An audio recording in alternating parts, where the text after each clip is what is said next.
A quote, act of piracy on the Black Sea, according to the government of Ukraine. A Russian battleship fired warning shots at an empty Turkish cargo ship on Sunday, then sent a helicopter full of Russian servicemen to the Turkish vessel and questioned the Turkish captain for an hour.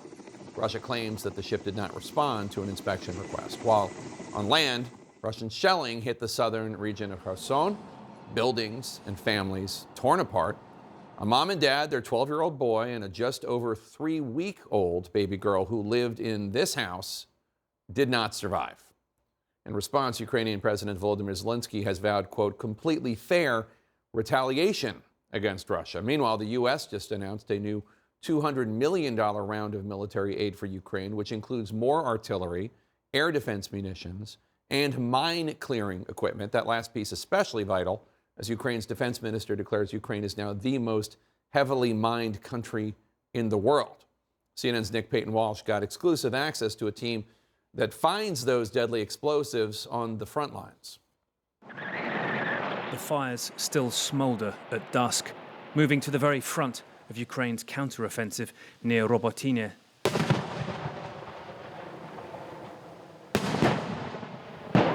few hours ago, there was intense bombardment around this area, and now the sun is setting. There's the occasional round being fired, but most of it seems to be towards Russian positions. We're here to learn of a new tactic that may help Ukraine overcome one of the hardest obstacles here: minefields. Shellfire is a constant overhead. The drone unit used daylight to help direct artillery fire. You'll see the incoming shortly. Okay, so they're using this to correct the next shell that's fired. And no, they must keep hidden. Якщо противник побачить дрона, вони зразу всю силу, все почнуть артилерія, танки, міномети будуть працювати. There's still the basic problem that it's trench warfare and minefields, and that, by definition, makes the going slow. But as the sky darkens and the air cools here, an advantage has emerged. One of their drones is equipped with a thermal camera, and they've noticed, out in the wide cratered fields about 4 kilometers away where the Russians hide, something new. Some of these white dots are Russian landmines. They retain the heat of the summer sun as the earth around them cools.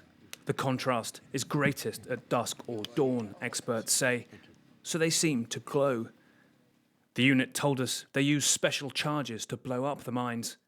It's not a precise science, but a huge help in seeing an invisible enemy. Ми взяли посадку на 1 кілометр 300 метрів.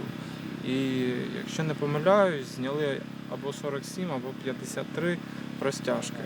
А розтяжки не з одної гранати, а ми називаємо це букет, де на одній гранаті ще декілька гранат. Encircled by mines, don't try to tell them their counter-offensive could be faster. Знаете, таких моментов довольно много. Каждый день, когда выезжаешь куда-то на работу, каждый раз ты переступаешь вот этот порог страха, и тебе нужно что-то вот... Потому что кто кроме тебя это сделает? Никого. Если кого-то вместо тебя пошлют, и с ним потом что-то случится, ты себе этого не простишь. There's little time to reflect, though. Guys, run. Come, go. As a Russian helicopter is spotted coming right at them, we take cover for it to pass.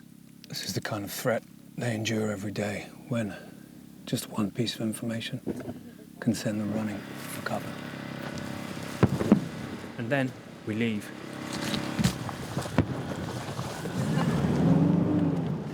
Hours after we left, we're told that trench network came under heavy Russian attack, which they repelled. But the grind is constant and respite rare, and any advantage, no matter how small, urgently welcome.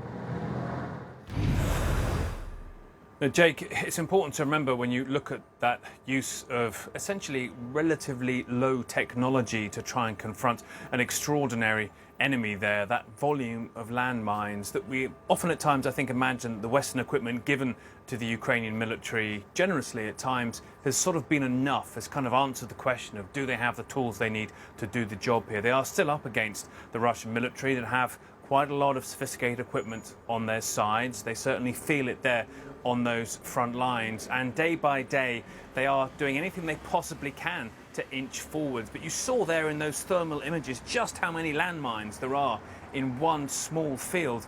That's what they're up against. That is what is taking the limbs of their colleagues and friends every day, and that is what they're now using those heat cameras to try and find a way around. Ingenuity every day, but still a constant grind, Jake. More great reporting from Nick Payton-Walsh in Dnipro, Ukraine. Thank you so much.